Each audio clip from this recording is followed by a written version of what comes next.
তো school service কমিশনের যে প্রবলেমটা তৈরি হচ্ছে নতুন এবং পুরনোদের নিয়ে, অনেকেই কনফিউজড আপনারা। একাধিক কনফিউশনের পার্টও রয়েছে, বিশেষ করে যে গেজেটটা পাবলিশ হয়েছে সেই গেজেটটা নিয়ে। তো আজকে আমরা পেয়ে গেছি আমাদের সাথে এমন একজন মানুষকে, যে মানুষটা দিন রাত নিরলস পরিশ্রম করছেন যাতে স্কুল সার্ভিস কমিশনের এই পুরো সিস্টেমটাকে ঠিকভাবে সরকার পরিচালিত করতে পারে, বা একেবারে করাপশন মুক্ত একটা প্রসেস তৈরি হয়।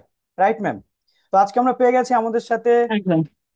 অ্যাডভোকেট গোপা বিশ্বাস ম্যামকে, যিনি লাস্ট যে মামলাটা হাইকোর্টে দায়ের হয়েছে এসএসসির এই গেজেটটাকে নিয়ে চ্যালেঞ্জিং মামলা, সেই মামলার অন্যতম একজন আইনজীবী। তার মধ্যে আমরা যদি দেখি, তিনি কিন্তু একাধারে এতদিন ধরে যে মামলাগুলো চলছে তার সাথেও কানেক্টেড রয়েছেন। তো আজকে আমরা ম্যামের থেকে পুরো সমস্যা যেগুলো রয়েছে তার সমাধান কি হতে পারে, বা নতুন পুরানোদের মধ্যে যে একটা দ্বন্দ্ব তৈরি হচ্ছে সেই সমস্ত বিষয়গুলো নিয়ে একটু জানার চেষ্টা করব, আইনি ভাষায় জানার চেষ্টা করব। তো ম্যাম, ওয়েলকাম আপনাকে এসডি টিউটোরিয়াল গাইডে। ধন্যবাদ, ধন্যবাদ, আপনাকেও ধন্যবাদ। ম্যাম, তো একদম প্রথমে ম্যাম আমরা যে পয়েন্টটাতে চলে যাব সেটা হচ্ছে যে স্কুল সার্ভিস কমিশনের লাস্ট 10 বছরে কোনো নিয়োগ নেই। একটা নিয়োগ হয়েছিল 16 সালে, সেই নিয়োগটাও একদম জটিলতায় ভরে রয়েছে এবং প্যানেলও বাতিল হয়েছে, আমরা প্রত্যেকে জানি। তো এই মতো পরিস্থিতিতে ম্যাম, নতুন যে 29 তারিখ রাত্রেবেলা মধ্যরাত্রে যে গেজেটটা পাবলিশ হয়েছে, সেই গেজেটে একটা জিনিস আমরা লক্ষ্য করলাম যে সেটা নিয়ে একাধিক ডাউটস রয়েছে, একাধিক প্রবলেম রয়েছে। তো এবং একটা নতুন পুরনো দ্বন্দ্ব তৈরি হচ্ছে, কি নতুনরা এখানে ওপেন টু অল কোটাতে বসতে পারছে নাকি শুধুমাত্র পুরনোদের জন্য? এটা যদি আপনি একটু ক্লিয়ার করে বলেন। দেখুন, প্রথমে জানতে হবে যে এসএসসি যে এই মামলা, এর ব্যাকগ্রাউন্ডটা একটু জেনে নিলে সবার জন্য সুবিধা হবে বুঝতে। Right ma'am. দেখুন, 16 সালে একটি সিলেকশন প্রসেস হয়। এসএসসি চারটে সিলেকশন প্রসেস কন্ডাক্ট করেছিল 16 সালে। তার মধ্যে হচ্ছে ধরুন, যে সিলেকশন প্রসেস গুলো নিয়ে বর্তমান যে সমস্যাগুলো হয়েছে, তার মধ্যে হচ্ছে 9-10-এর অ্যাসিস্ট্যান্ট টিচার ছিল, 11-12-এর অ্যাসিস্ট্যান্ট টিচার ছিল, এবং গ্রুপ সি এবং গ্রুপ ডি এর শিক্ষাকর্মী নিয়োগ ছিল। সেখানে দেখা গেছে একাধিক নিয়োগের ক্ষেত্রে যেমন নিয়োগের বিধি লঙ্ঘন হয়েছে, সেই রকম ভাবে কিন্তু নিয়োগের যে মেন জিনিস, যেখানে ধরুন যারা যোগ্য, একটি নিয়োগ প্রক্রিয়া কেন করা হয়? বাছাই করার জন্য যে এই যে রাইট। যারা পার্টিসিপেন্ট ক্যান্ডিডেট আছে, তার মধ্যে কে বেশি মেধার এবং কে বেশি যোগ্য, সেই যোগ্যতা নির্ণায়ক করার জন্য কিন্তু এই সিলেকশন প্রসেস গুলো কন্ডাক্ট হয়। এবং সেখানে দেখা গেছে, সেখানে যে মেন যে জিনিসগুলো, সেগুলো কিন্তু আহ, যে রুলস ছিল বা ধরুন আহ, যে অবজেক্ট নিয়ে সেই সিলেকশন প্রসেস গুলো হয়েছে, সেগুলো কিন্তু লঙ্ঘিত হয়েছে। এবং এখানে টাকার বিনিময়ে প্রচুর অযোগ্য, যারা ধরুন পরীক্ষায় বসেনি, যারা সাদা খাতা জমা দিয়েছে, তারা কিন্তু অ্যাপয়েন্টমেন্ট পেয়ে গেছে। ইভেন ধরুন যারা সাদা খাতায় জমা দিয়ে 55-র মধ্যে 53 তাদের নাম্বার হয়ে গেছে, এরকম একাধিক ভুরি ভুরি উদাহরণ আছে। এছাড়া ধরুন র্যাঙ্কের ক্ষেত্রে র্যাঙ্ক জাম্প করে অনেকে চাকরি পেয়েছে। তারপরে ধরুন যারা পার্টিসিপেট করেনি তারা পেয়েছে, যাদের ন্যূনতম যোগ্যতা মান নেই তারা পেয়েছে। এরকম একাধিক অভিযোগ নিয়ে কিন্তু মামলা হয়েছিল। এবং পরবর্তীতে ইনভেস্টিগেশন হয় সিবিআই এর। সিবিআই ইনভেস্টিগেশনের পরে কোর্টে সে মামলার হিয়ারিং চলে, দীর্ঘদিন ধরে হিয়ারিং চলে। সেই মামলার যখন রায় আসে, প্রথম কিন্তু যে সিঙ্গেল বেঞ্চের রায় ছিল, সেখানে কিন্তু বলা ছিল যারা অযোগ্য তাদেরকে বাদ দিয়ে যোগ্যদেরকে অ্যাপয়েন্টমেন্ট দেওয়ার কথা বলা ছিল। সেই রায়কে কিন্তু চ্যালেঞ্জ করে ক্যান্ডিডেটরা বা অথরিটিরাই কিন্তু ডিভিশন বেঞ্চে গিয়েছিল। তারপরে সুপ্রিম কোর্ট, তারপরে সুপ্রিম নির্দেশ আছে যে 16 মাসের একটা সময় বেঁধে দেয়, এবং সেখানে বলা একটা স্পেশাল বেঞ্চ গঠন করার জন্য। সেই স্পেশাল বেঞ্চ গঠন হয় হাইকোর্টে, এবং সেখানে হিয়ারিং হয়, এবং 22শে এপ্রিল 2024 সালে তার রায় আসে যে পুরো চারটে যে সিলেকশন প্রসেস ছিল তার পুরো প্যানেলগুলো বাতিল, এবং সেখানে আরো কিছু ডাইরেকশন ছিল। সেখানে কিন্তু বলা হয়েছিল যে ভ্যাকেন্সি গুলো ইনভলভ ছিল এই চারটে সিলেকশন প্রসেসের ক্ষেত্রে, সেই ভ্যাকেন্সি গুলোরই কিন্তু ফ্রেশ নিয়োগের কথা বলা ছিল, এবং সেখানে কারা বসবে, কি কারা পার্টিসিপেট করবে সেখানেও কিন্তু বলা ছিল সেখানে। এবং সেখানে নতুন রুল ফ্রেমের কথাও কিন্তু বলা হয়নি। তারপরে সেই ডিভিশন বেঞ্চের যে রায় ছিল সেটাকে চ্যালেঞ্জ করে সুপ্রিম কোর্টে যায়। সুপ্রিম কোর্ট এই গত এপ্রিল মাসে, 3রা এপ্রিল 2025 সালে মামলার যে রায় প্রদান করে, সেখানে কিন্তু ডিভিশন বেঞ্চের রায়টা যে ছিল সেটাই কিন্তু আফেল হয়। কিন্তু কিছু ক্ষেত্রে কিছু মডিফিকেশন হয়, যেমন টেন্টেড ক্যান্ডিডেটরা এরা বসতে পারবে না, বা এরকম আরো কিছু নির্দেশ আসে। অর্থাৎ এই দুটো নির্দেশ যদি আপনি ভালো করে দেখেন, সেখানে কিন্তু আপনি যদি ভালো করে পড়েন, সেখানে কিন্তু বারংবার বলা হয়েছে পুরাতন যে নিয়োগ প্রক্রিয়াটা ছিল 16 সালে যেটা হয়েছিল, সেই নিয়োগের রুলেই কিন্তু করার কথা বলেছিল, সেখানে কিন্তু নতুন রুল ফ্রেম করার কথা বলা হয়নি। তাছাড়া ধরুন যে ভ্যাকেন্সি গুলো ছিল সেই সিলেকশন প্রসেসে, সেগুলোর ওপরেই কিন্তু ফ্রেশ সিলেকশন প্রসেস হওয়ার কথা ছিল। এবং সুপ্রিম কোর্টের যদি নির্দেশ দেখেন, সেখানে প্যারাগ্রাফে 49 প্যারাগ্রাফে কিন্তু বলা আছে যে কারা কারা সিলেকশন প্রসেসে বসতে পারবে এবং কারা বসতে পারবে না, সে কথাও কিন্তু এসএসসি, এই সুপ্রিম কোর্ট এসএসসি কে নির্দেশ দিয়েছিল। তারপরে 17 তারিখের একটি রায় আসে, যেখানে পর্ষদ একটি প্রেয়ার করেছিল, যাদের এখনো পর্যন্ত স্পেসিফিক্যালি টেন্টেড বলে যারা চিহ্নিত হয়নি, তাদের যাতে এই একাডেমিক সেশনটা যতদিন চলছে ততদিন যাতে তাদের স্কুলে যাওয়ার অনুমতি দেয়। কারণ না হলে রাজ্যের যে শিক্ষা ব্যবস্থা সেটা ভেঙে পড়বে, রাজ্যের যারা স্টুডেন্ট আছে তারা সাফার করবে। সে কথা মাথায় রেখেই কিন্তু শুধু শিক্ষকদের ক্ষেত্রেই সুপ্রিম কোর্ট থেকে রায় আসে যে তারা 31 ডিসেম্বর বা এই একাডেমিক সেশনটা কিন্তু তারা স্কুলে যেতে পারবে। সেখানেও কিন্তু বলা হয়েছিল যে 31 তারিখের 31শে মের মধ্যে অ্যাডভার্টাইজমেন্ট দেওয়ার কথা বলা হয়েছে। তারপরে যখন অ্যাডভার্টাইজমেন্ট আসলো, তখন দেখা গেল যেহেতু সুপ্রিম কোর্টের নির্দেশ আছে, না হলে যদি তারা নোটিফিকেশনটা পাবলিশ না করে, তাহলে কিন্তু সুপ্রিম কোর্টের কাছে কন্টেম্প্ট অফ কোর্ট পড়বে একদম সোজাসুজি ভাবে। সেক্ষেত্রে কিন্তু দেখা গেল 30 তারিখে, ঠিক একদিন আগে, কারণ 31 তারিখ ছিল শনিবার, তাই একদিন আগে যেহেতু হলফনামা দেওয়ার কথা ছিল, তাই 30 তারিখ 29 তারিখে একটি রুল পাবলিশ হলো 11, 12 এবং 9, 10-এর ক্ষেত্রে। এবং আপার প্রাইমারির ক্ষেত্রে রুল পাবলিশ করলো। সেখানে দেখা গেল আগের যে সিলেকশন প্রসেসের যে মার্কস ডিভিশন গুলো ছিল সেগুলো সম্পূর্ণভাবে ঘেটে দেওয়া হলো। এবং তারপরে যখন 30 তারিখে নোটিফিকেশন এলো, অ্যাডভার্টাইজমেন্ট এলো, তখন দেখা গেল যে অ্যাডিশনাল কিছু ভ্যাকেন্সি যোগ করে দেওয়া হলো। 16 সালের সিলেকশন প্রসেসের যে ভ্যাকেন্সি গুলো ছিল, তাছাড়াও আরো কিছু ভ্যাকেন্সি যোগ করে দেওয়া হলো। দেখুন, 16 সালের পরে আজকে 25 সালে এসে আমরা দাঁড়িয়েছি। মানে এই মাঝখানে যে 9 বছরে যে ভ্যাকেন্সি গুলো ক্রিয়েট হয়েছে, সেগুলো কিন্তু জুড়ে দেওয়া হলো। আমি মনে করি এটা ইচ্ছাকৃত। কারণ দেখুন, অ্যাকচুয়ালি নতুন এবং পুরনোদের মধ্যে কিন্তু কোনো দ্বন্দ্ব থাকার কথা নয়। পুরনোরা যারা পরীক্ষায় বসেছিল সেই সময় যা ভ্যাকেন্সি ছিল, তার উপর তাদের অধিকার আছে, নতুনদের কিন্তু তার উপর অধিকার নেই। কারণ সেই সিলেকশন প্রসেসটা কিন্তু 16 সালে হয়েছে। সেখানে কিন্তু ক্যান্ডিডেটদের কোনো ভুল ছিল না, সেই ভুলটা কিন্তু ছিল অথরিটির করাপশনের কারণে সেই সমস্যাটা তৈরি হয়েছে। এবং আদালত সেই তারপরে রায় প্রদান করেছে। এক্ষেত্রে নতুন যদি ভ্যাকেন্সি ঢুকিয়ে দেওয়া হয়, তাহলে কিন্তু নতুনরা অবশ্যই দাবি করতে পারে যে আমি ওই ভ্যাকেন্সি, কারণ আমি যখন এলিজিবল হয়েছি তার মাঝখানে ওই ভ্যাকেন্সি তৈরি হয়েছে, অ্যাডভার্টাইজমেন্টে যদি ওই ভ্যাকেন্সি গুলো ঢোকানো হয়, তাহলে সেও সেক্ষেত্রে যোগ্য। এই সমস্যাটা তৈরি করা হয়েছে ইচ্ছাকৃতভাবে। এই যে মূল যে সমস্যা সেটা সমাধান, কারণ কি, যদি ধরুন যারা দাগি অলরেডি চিহ্নিত হয়েছে, তারা কারা এই লিস্টও এখনো পর্যন্ত কিন্তু আমরা পাইনি। এবার সাধারণ মানুষেরা জানতে পেরে যায়, সেক্ষেত্রে একটা সমস্যার সম্মুখীন পড়তে হতে পারে রাজ্যের বিভিন্ন নেতা মন্ত্রীদের। সেই কারণেই কিন্তু এই পদক্ষেপ নেওয়া হয়েছে, এবং এইভাবে যে নোটিফিকেশনটা দেওয়া হয়েছে, যাতে খুব সহজেই বোঝা যায় যে সুপ্রিম কোর্ট এবং হাইকোর্টের যে নির্দেশ, সেই নির্দেশ অনুযায়ী সেই নতুন নোটিফিকেশন হয়নি। Okay ma'am. তো আমরা এখান থেকে জানলাম যে 2016 সালের যে রুলস ছিল সেই রুলস এখানে ডেফিনেটলি ভায়োলেট হয়েছে। আর সেই জন্যই ম্যাম যে 2016 সালে যারা ক্যান্ডিডেট ছিলেন, বঞ্চিত যোগ্য ক্যান্ডিডেট বলে যাদেরকে আমরা এতদিন ধরে দেখে এসেছি, যাদের জন্য আপনারা মামলাটা করেছেন এবং অবশেষে প্যানেলটা বাতিল হয়েছিল যার জন্য, তারা পুনরায় আবার চ্যালেঞ্জ করেছে হাইকোর্টে, এবং আহ, তাদের হয়ে মামলাটাকে আপনি লিড করছেন। তো ম্যাম, এই যে মামলাটা এখন না, কোন এই পর্যায়ে আছে? মামলায় আমি অন্যতম, অনেকেই আছে এই মামলায়। আচ্ছা, আচ্ছা। তো ম্যাম, এই যে মামলাটা গতকালকে আমরা জেনেছিলাম যে হিয়ারিং এর কথা ছিল, সেটা তো হিয়ারিং হয়নি, তাহলে নেক্সট হিয়ারিংটা কবে নাগাদ হতে পারে? আর স্টেটাস কি আপাতত, কি দেখুন মনে হচ্ছে আপনার?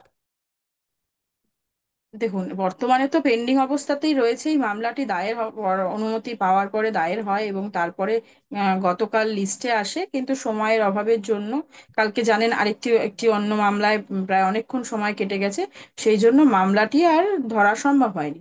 যেহেতু কালকেই লাস্ট ছিল ভেকেশন বেঞ্চের যে বেঞ্চ, লাস্ট বেঞ্চ ছিল কালকে, তো গতকালকে, তো মাঝখানে আমাদের কোর্ট খুলছে 9 তারিখে, এবং 9 তারিখের পরে নিশ্চিতভাবে সেটা আমরা মেনশন করে সেটা যাতে স্পেসিফিক একটি ডেট পাওয়া যায় তার জন্য প্রেয়ার অবশ্যই আমরা করব। কিন্তু হাইকোর্টে basically as such specific date হয় না, হাইকোর্টে লিস্টে আসে, এবং লিস্টে যেদিনকে জজ সাহেবের সময়, লিস্ট অনুযায়ী যেদিনকে সময় হয় সেদিনকেই কিন্তু ম্যাটারগুলো নেওয়া হয়। কিছু কিছু ক্ষেত্রে জজ সাহেব যদি ফিক্সড করেন মনে করেন, সেই ক্ষেত্রে স্পেসিফিক ডেট হয় এবং টাইম হয়।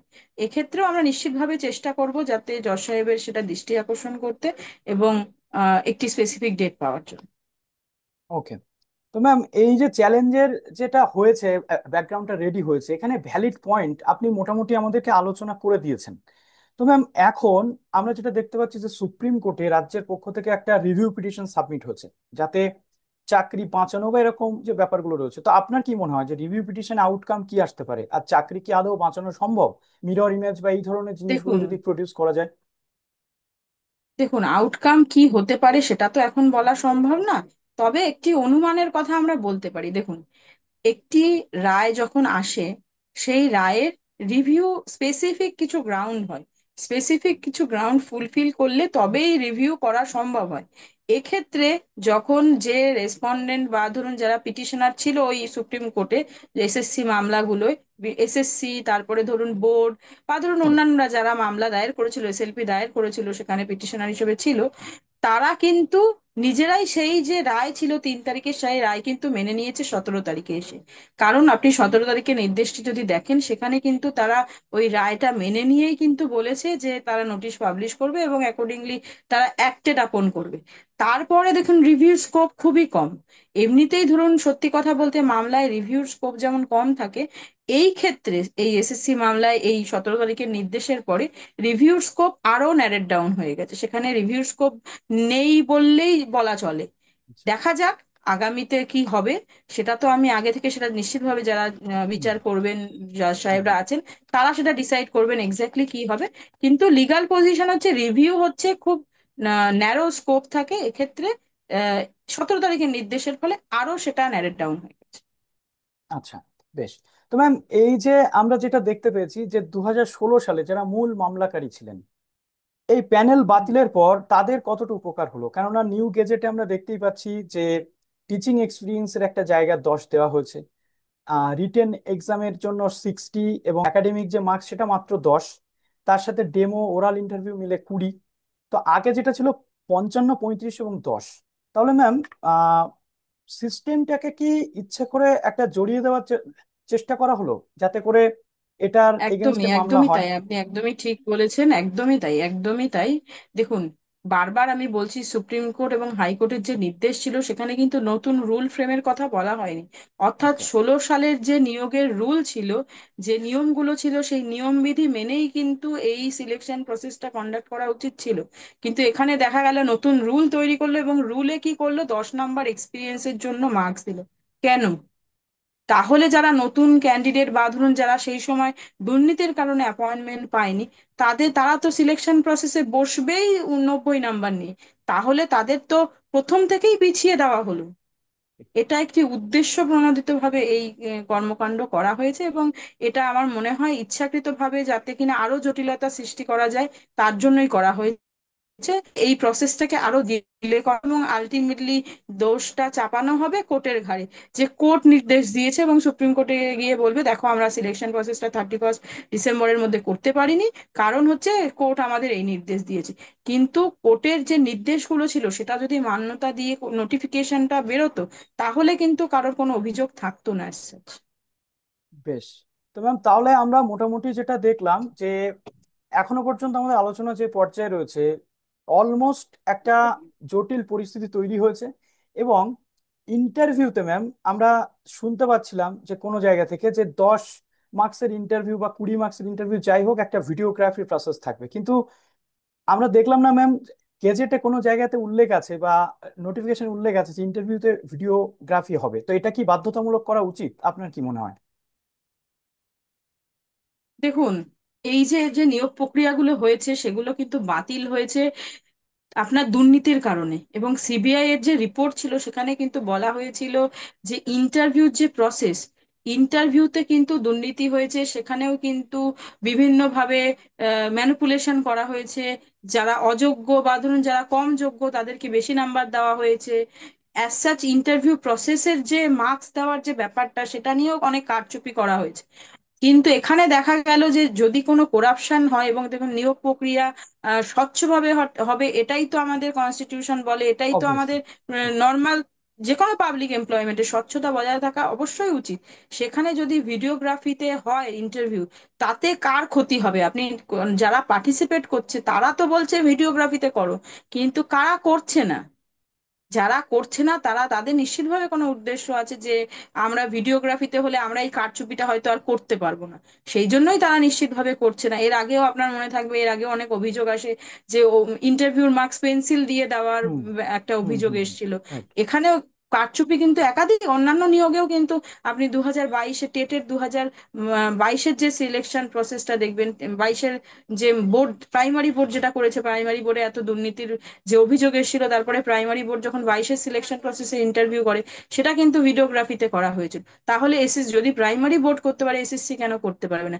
এটা স্বচ্ছতার খাতিরে অবশ্যই ম্যান্ডেটারি হওয়া উচিত। এবং আমার মনে হয় শুধুমাত্র এই সিলেকশন প্রসেস না, যে কোনো পাবলিক এমপ্লয়মেন্টে স্বচ্ছতার কারণে, যাতে কিনা দেখুন, আমি একজন ক্যান্ডিডেট হিসেবে পার্টিসিপেট করলাম, আমি চাকরিটা পেলাম না, কিন্তু আমি এই চাকরিটা পেলাম না কেন, এটা জানার অধিকার আমার আছে।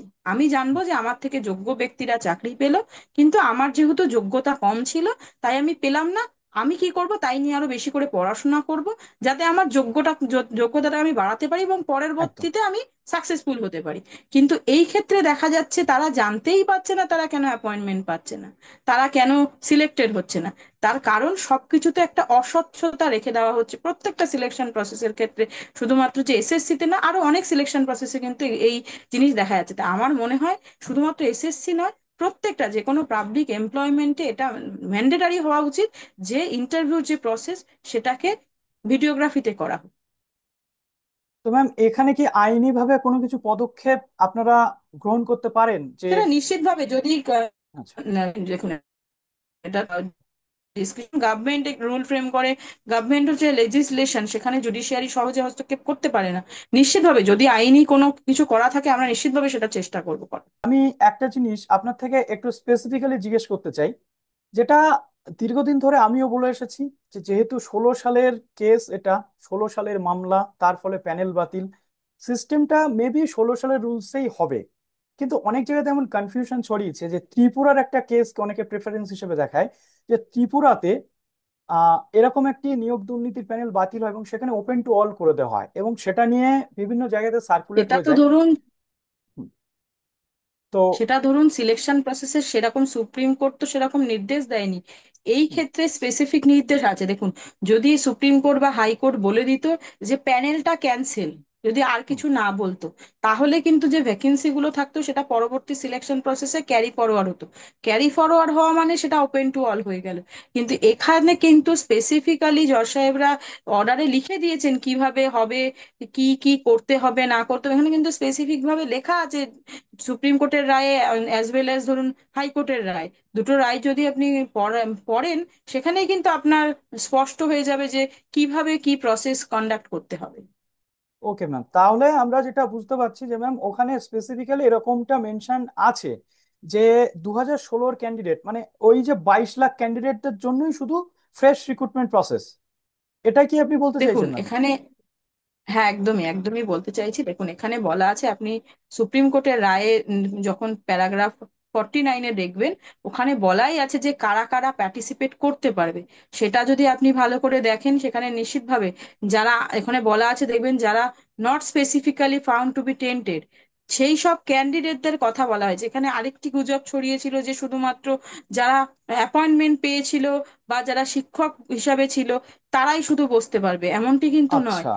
বসতে পারবে কিন্তু সকল ক্যান্ডিডেট, আনটেন্টেড সকল ক্যান্ডিডেট বসতে পারবে। এবং দেখবেন ওখানে বলাও আছে ডিসাবেল ক্যান্ডিডেট যারা ছিল, ডিসাবেল ক্যান্ডিডেটরাও কিন্তু সেই সিলেকশন প্রসেসে বসতে পারবে।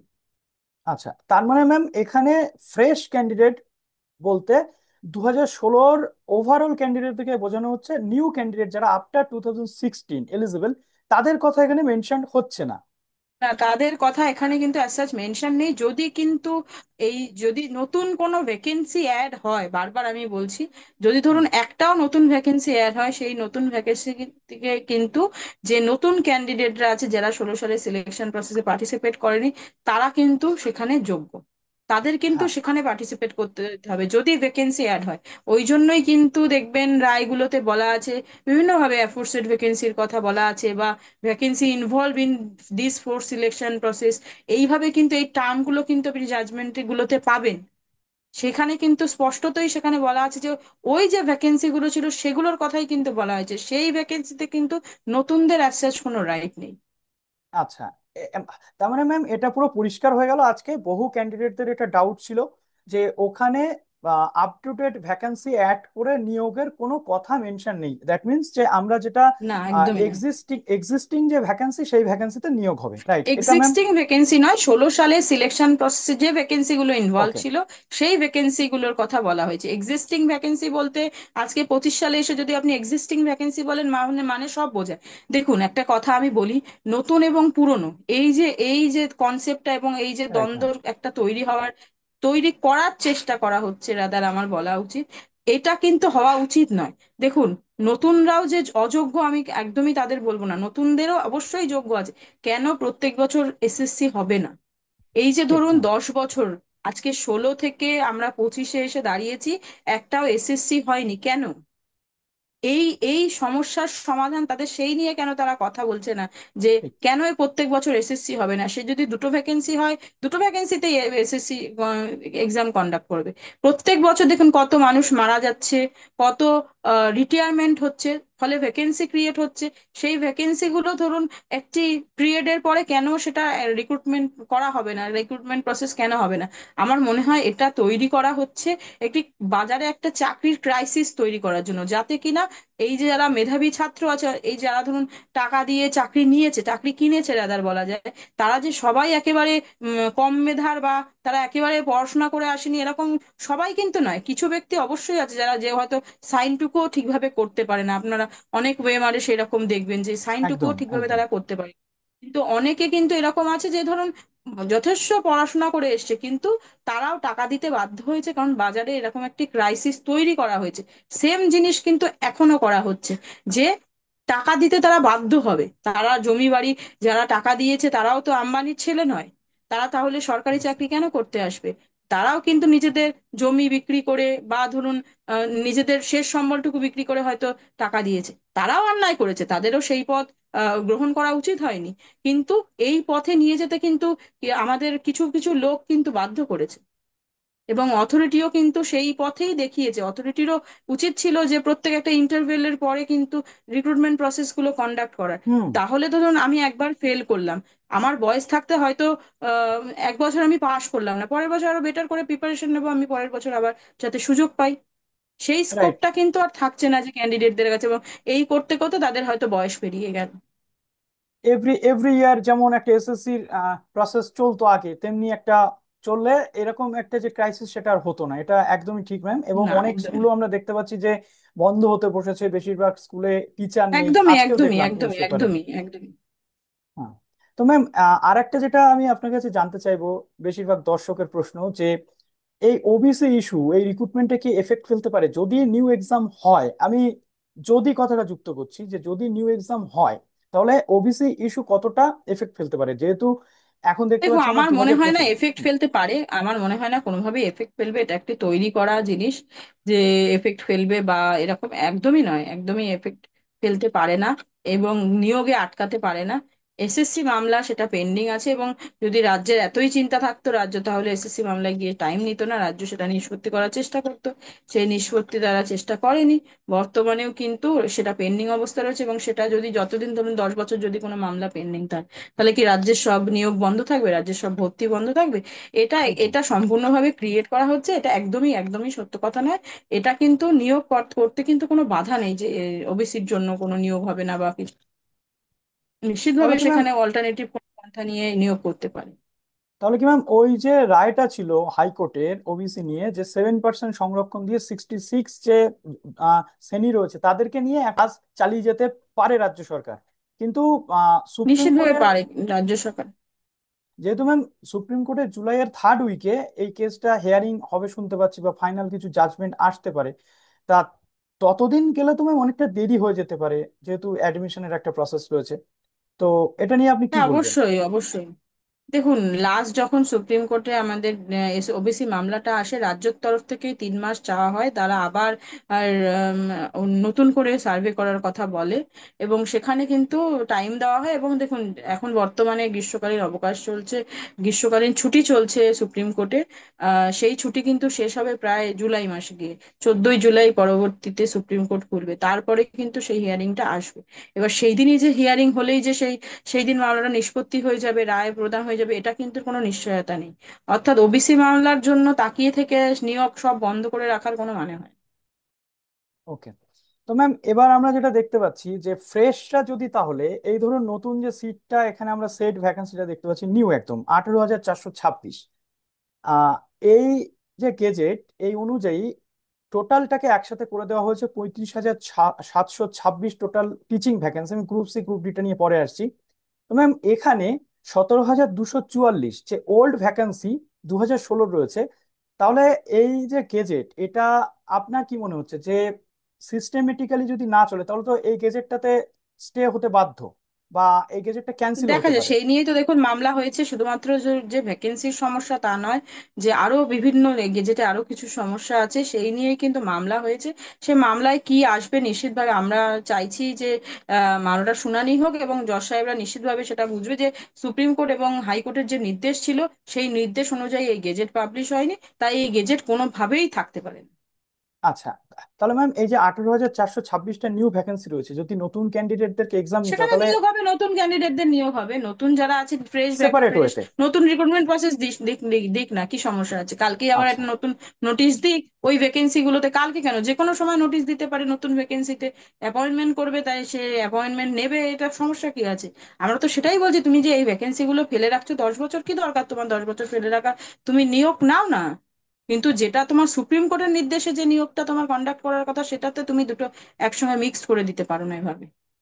ঠিক ম্যাম। আর তাহলে ম্যাম এখানে আমরা যেটা দেখলাম যে এই গেজেটটাতে একটা জিনিস মেনশন আছে, আপনি নিশ্চয়ই দেখেছেন, যে 300 মার্কস আন্ডার গ্রাজুয়েটে পাস, মানে পাস পেপার হোক অনার্স পেপার হোক, অনেক ক্যান্ডিডেট এমন থাকে যে অনার্স পেপার তারা মাস্টার্স মাস্টার্স করেছে কোনো একটা পেপারে, যেমন এডুকেশন বা পল সায়েন্সের মতো পেপার 9-10 লেভেলে নেই, তো তারা সেখানে বাংলা বা হিস্ট্রি পাশের পেপারে পরীক্ষা দিতে ইচ্ছুক। কিন্তু ম্যাম এখানে বলে দেওয়া হয়েছে মিনিমাম 300 মার্কস পড়তে হবে ইউজিতে, কিন্তু সিবিসিএস বা সেমিস্টার সিস্টেমে ম্যাম 150 থেকে 250 মার্কসের মধ্যে পরীক্ষা হয় তাদের। তাহলে এখানে আপনি কি মনে করছেন যে এই গেজেটে তো এখানেও একটা লুফল রয়ে গেছে, যাতে এটার দেখুন, একটা সেটা অ্যামেন্ডমেন্ট করা যেতে সেটা পারে? তো বিং একাডেমি, দেখুন আমরা তো বলছি যে এই যে সুপ্রিম কোর্টের নির্দেশে যে নিয়োগটা হওয়ার কথা, সেটা অবশ্যই আগের রুল অনুযায়ী হবে। সেখানে নতুন ভাবে যদি কোনো নিয়োগ হয় এবং এই ক্রাইটেরিয়া রাখে, সেটা কিন্তু অবশ্যই অথরিটি ঠিক করতে পারে যে তাদের যোগ্যতামান কি হওয়া উচিত, সেক্ষেত্রে কিন্তু কোনো বাধা নেই। কিন্তু এই ক্ষেত্রে যেহেতু এটা 16 সালের নিয়ম মেনে হওয়া উচিত ছিল, নতুন করে এটা দেওয়া হয়েছে, তাই অবশ্যই সেটা তো থাকতে পারে না। এই এই এই বিজ্ঞপ্তির এই পোর্শন গুলো, বা ধরুন বিজ্ঞপ্তিটাই পুরো সেটিসাইড হয়ে যাওয়ার কথা, যেহেতু সুপ্রিম কোর্ট এবং হাইকোর্টের যে নির্দেশ সেগুলো মানা হয়নি। Okay ma'am. তো ম্যাম আপনি একদম আমরা একেবারে শেষ পর্যায়ে এসে পৌঁছেছি, আর একটা দুটো পয়েন্ট নিয়ে আমরা আলোচনা করব। এখানে ম্যাম স্পেশাল বিএড এর জায়গাটাও মেনশন নেই, আমি এগুলো সব মেনশন করেছিলাম একটা ভিডিওতে, মানে প্রত্যেকে এটা জানতে চাইছিল যে গেজেটটা বেরোনোর 5 থেকে 6 ঘন্টার মধ্যে কি কি লুফল আছে, আমি একটা সাধারণ মানুষ হয়ে বুঝতে পারছি। আর সরি টু সে, গেজেটটা যারা বানিয়েছেন নিশ্চিতভাবে তারাও ওয়াকিবহাল আছেন যে কোথায় এই গেজেটের লুফল থাকতে পারে। তো আমি কি বলতে চাইছি আপনি নিশ্চয়ই বুঝতে পারছেন। তো এখানে ম্যাম, দেখুন, আমি বলছি, এটা এটা এটা অ্যাকচুয়ালি আমার মনে হয় এটা ইচ্ছে করে একটি তড়িঘড়ি করে করা তো। এটা ইচ্ছে করে কিছু লুফল ইচ্ছে করে রেখে দেওয়া হয়েছে, পরবর্তীতে যাতে কোর্টের জানে যে যদি এই এই সবগুলো লুফল গুলো থাকে, তাহলে যারা এগ্রিড হবে তারা মামলা করবে এবং তারা আদালতের দ্বারস্থ হবে। যদি লুফল গুলো রেখে দেওয়া যায় এবং সেখানে জজ সাহেবরাও দেখবেন হ্যাঁ লুফল আছে, সেক্ষেত্রে আদালত রায় দিতে বাধ্য হবে। সুতরাং সবকিছুই কোর্টের ঘাড়ে চাপিয়ে দেওয়ার একটা প্রবণতা এখানে তৈরি করে রেখে দিয়েছে। Okay ma'am. তো আপনার এখন মনে হচ্ছে কি ম্যাম, যে এর ভবিষ্যৎ কি হতে চলেছে, যদি একটু আপনার মানে দেখুন, কি নিয়োগ তো বলবো করতেই দূরদৃষ্টি হবে। দিয়ে সুপ্রিম বলেন কোর্ট একটু। যেহেতু সুপ্রিম কোর্ট তো নির্দেশ দিয়েছে, সুনিয়োগ তাকে করতেই হবে, এবং সুপ্রিম কোর্ট এবং হাইকোর্ট যেভাবে বলেছে সেই পদ্ধতিতেই নিয়োগ করতে হবে, তাই অন্যথায় করতে পারবে না। এবং আমরা সে ব্যবস্থা করব নিশ্চিতভাবে। এবং নতুনদের পুরনোদের যে ঝামেলা তৈরি করার একটা চেষ্টা করছে, সেটা একদমই করা উচিত নয়। নতুনরা নতুনদের মতন পরীক্ষা দেবে, পুরনোরা পুরনোদের মতন পরীক্ষা দেবে। নতুনদের জন্য ভ্যাকেন্সি তৈরি, ভ্যাকেন্সি যেগুলো আছে সেগুলো পাবলিশ করুক, রিক্রুটমেন্ট প্রসেস করুক। বেসিক্যালি এটা একসঙ্গে করে দিয়েছে যাতে একটা আর একটা ঝামেলা তৈরি করে রেখে দেওয়া যায়। এই যারা ধরুন প্রত্যেকেই শিক্ষিত, যারা নতুন পুরনো যারা পদপ্রার্থী, ধরুন যারা যারা ধরুন শিক্ষক হবেন, বা গ্রুপ সি পদে বা গ্রুপ ডি পদে যারা নিয়োগ পেতে চান, প্রত্যেকেই নিশ্চিতভাবে এই বুদ্ধি সম্পন্ন তাদের মানসিকতা রয়েছে। তারা নিশ্চিতভাবে নিজেদের মধ্যে ঝামেলা না করে রাদার যেটা ন্যায় এবং যেটা উচিত, সেটা পক্ষপাত গ্রহণ করলেই বোধহয় সেটা ভালো হবে, তাদের জন্য ভালো হবে, এবং ধরুন যারা ক্যান্ডিডেট রয়েছে নতুন পুরনো সবার জন্যই ভালো হবে। আর আপনি ম্যাম নতুনদের জন্য কি বার্তা দিতে চাইবেন? আমি একটু আপনাকে যদি একটা জায়গাতে একটু মেনশন করে দিই যে ম্যাম, এখন আমরা দেখছি 18,000 প্লাস ভ্যাকেন্সি, নিউ ভ্যাকেন্সি যেটা বলা হয়েছে, বাট মধ্যশিক্ষা পর্ষদের যে মিসলেনিয়াস মামলা ছিল সুপ্রিম কোর্টে, সেখানে এই শিক্ষক মহাশয় যারা চাকরি চলে গেছেন তাদেরকে 31 তারিখ পর্যন্ত, যেটা সুপ্রিম কোর্টের 17 তারিখে এসেছে জাজমেন্ট, তার উপর ভিত্তি করে মেনশন মামলা, মধ্যশিক্ষা পর্ষদ দেখিয়েছিল যে আমাদের রাজ্যে 30:1 আর টি অ্যাক্ট 2009 অনুযায়ী মেনটেন হচ্ছে না, কেননা টিচারের শূন্য পদ রয়েছে। তো সেখানে ম্যাম এক ডেফিসিয়েন্সি আছে, প্লাস, অবশ্যই 1 লাখ টিচারের প্লাস। ভীষণভাবে ডেফিসিয়েন্সি রয়েছে। হ্যাঁ, তো ম্যাম সেখানে একদমই টিচারের ডেফিসিয়েন্সি তো বিশেষ করে গ্রামের স্কুলগুলোতে, বিশেষ করে গ্রামের প্রচুর স্কুল আছে যেখানে ধরুন একজন টিচার দিয়ে সবকিছু কাজ চালায়। একদমই ঠিক ম্যাম। তো সেখানে 18,000 মাত্র ভ্যাকেন্সি বেরোলো, এটা আমি নিশ্চিতভাবে আমি নিজেও অবাক হয়েছিলাম, বা অনেকে অবাক হয়েছে যে 1 লাখ প্লাস ভ্যাকেন্সি, তাহলে কেন এই দুটো ভ্যাকেন্সি অ্যাড করে এরকম একটি গেজেট আনতে হলো? সেখানে তো একটু ক্লারিফাই করে সেপারেট রিক্রুটমেন্ট করা যেত নাকি নতুনদের হ্যাঁ, এর একদমই মধ্যে? করা যেত। আপনাকে বললাম তো, এখানে শুধুমাত্র উদ্দেশ্যের যে সদিচ্ছার অভাব, আর কিচ্ছু নয়। যদি সদিচ্ছা সঠিকভাবে থাকতো, তাহলে নতুন বলুন পুরনো বলুন, রাজ্যের যে প্রত্যেকেই তো রাজ্যের ধরুন মেধাবী যারা রাইট, পড়াশোনা করেছে, রাইট, রাইট। প্রত্যেকেই যারা মেধাবী ছাত্রছাত্রী ধরুন, তাদেরকে এইভাবে লড়িয়ে দেওয়া বা তাদেরকে এইভাবে বঞ্চিত করার বোধহয় কোনো আহ, উচিত নয়। এবং যদি রাজ্যের যারা দায়িত্বপ্রাপ্ত ব্যক্তি রয়েছে তারা যদি সদিচ্ছা দেখাতো, তাহলে আজকে এই পরিস্থিতি তৈরিও হতো না, এবং যারা চাকরি হারিয়েছে তাদের চাকরিও হারাতে হতো না। তো ম্যাম একদম আমরা এন্ডে চলে এসেছি। নতুন ক্যান্ডিডেটরা একটা এন্থু নিয়ে 29 তারিখে গেজেটেড যে ওপেন টু অল হয়েছে, এই নিয়ে একটা বিরাট মোটিভেশন নিয়ে তারা পড়াশোনা করছে, আমাদের চ্যানেলে অনেকেই আছেন। তো আপনি তাদের জন্য কি বলতে চাইবেন, যে এই মুহূর্তে তাদের দেখুন, তারা যেমন কি করা উচিত? পড়াশোনা করছে অবশ্যই তারা পড়াশোনা করবে, এবং তারা নিয়োগ যে পদ্ধতিগুলো রয়েছে সেগুলো নিয়ে পড়াশোনা অবশ্যই করুক, এবং রাজ্যকে বাধ্য করুক বা এসএসসি কে বাধ্য করুক যে যে ভ্যাকেন্সি গুলো আছে, যে ভ্যাকেন্সি গুলো তৈরি হয়েছে, সেগুলোতে অ্যাডভার্টাইজমেন্ট করে তাদের নিয়োগ করার। Okay ma'am. তো একটা দুর্দান্ত কনভারসেশন আমরা করলাম, আশা করি সমস্ত দর্শক যারা আছো তোমরা আমাদের ক্যামেরার ওপারে, তাদের উপকারে লাগলো। তোমরা মেন বাস্তব বা রিয়েলিটি বা রিয়েল ফ্যাক্টটা আজকে তোমাদের সামনে তুলে ধরলাম। অনেকের নেগেটিভ পজিটিভ বিভিন্ন মন্তব্য করতে পারো, কিন্তু আইন চলে আইনের পথে, যেখানে আমাদের কিছু করার থাকে না, ফ্যাক্ট ইজ ফ্যাক্ট, যেটা আমাদের কিন্তু মানতে হবে। তো ম্যাম অশেষ ধন্যবাদ, এসজি টিউটোরিয়াল গাইডে আপনি এতটা সময় দিলেন। তো আগামী দিনেও আশা করি আমরা আপনাকে পাবো, যখন এই কেসগুলোর নিশ্চিতভাবে। শুনানি চলবে বা হিয়ারিং আসবে, আপনি এসে যদি সবাইকে একটু ক্লারিফাই করে একটু বুঝিয়ে দেন, কেননা আইনি টার্ম এমনই একটা প্রসেস যেটা সবাই আমরা বুঝতে পারি না, অন্য মিনিং আমরা করে ফেলি এক একটা টার্মের। তো আবার আসবেন ম্যাম এসডি টিউটোরিয়াল গাইডে। নিশ্চিতভাবে, নিশ্চিতভাবে। ভালো থাকবেন ধন্যবাদ। ম্যাম। আপনি ভালো থাকবেন।